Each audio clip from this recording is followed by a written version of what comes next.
Hi, Peter Charles here, and let's wrap up some of the recent videos I've been producing on the Voigtlander lenses, on the photography of the familiar, and the idea of just walking around with just one prime lens on your camera and seeing what you can produce.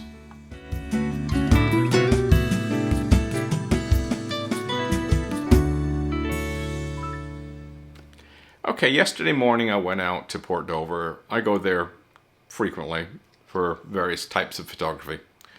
And I took my X Pro 3 with the 35mm Voigtlander lens on it.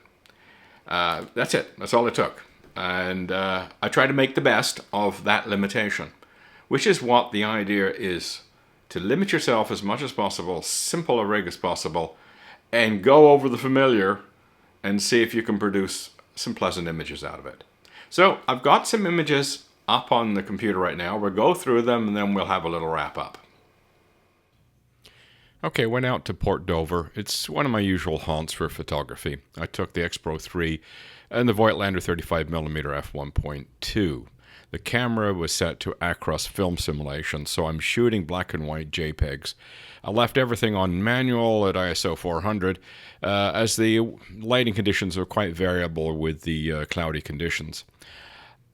So I'll show the results from the walk around Port Dover in two sections. I'll show the original shot and then after I've manipulated it in post. Okay, this was an attempt at a Vivian Maya style selfie. The door was in heavy shadow. I wasn't, so I sort of underexposed things so I wouldn't blow out the reflection. And then in post I just brightened it up and able to get a reasonably good look at an unusual selfie. The flag in the door caught my attention, so caught the shot, but it did need a little work in post. I had to straighten it up a bit, crop it a little bit, and just brighten up the door to make that flag to sort of get punched out a little bit better. On the way out from Tim Hortons, I noticed somebody had left a coffee cup on top of the post by the parking lot. So it's a natural picture for me, but it didn't show up very well as shot. So I really pumped up the contrast and the structure to make the coffee cup pop out. This arrangement of post, plant, and rope caught my eye, but when I took a look at it afterwards, it was quite bland. So I punched up the contrast, brightened it up a bit, and added some toning and some vignetting just to make the center of the image pop out. These posters plastered on a window of a rather dilapidated building caught my eye, along with a hole in the screen and the cobwebs and everything else. So all it really required is a little bit of added contrast and just a tad of straightening and cropping, and then it's ready to go. I really like these two windows, especially with the flowers seeming to be peeking out from behind the curtains. I shot it rather bright because I didn't want it to get too dingy, and then I just added some contrast afterwards, sort of darkening down the walls and the background of the windows. And I like the way it turned out. The Lady of Dover fishing boat, I feel, is my best shot of the trip. I knew it would require a little bit of lifting in post because I wanted to keep the rest of the foliage in the shed darker.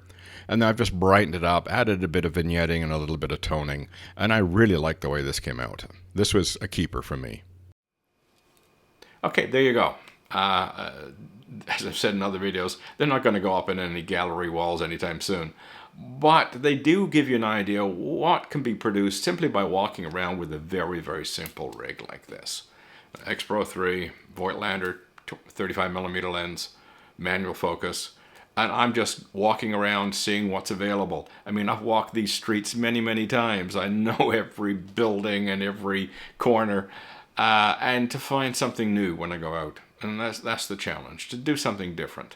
And that's really where the essence of this whole series of videos have been about, is to challenge yourself by limiting yourself, challenging yourself by going over the same ground over and over and over again.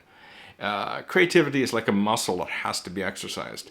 And if you are relying on technology and relying on Zooms and relying on going somewhere different every time, I don't know how much exercise your creativity is really getting.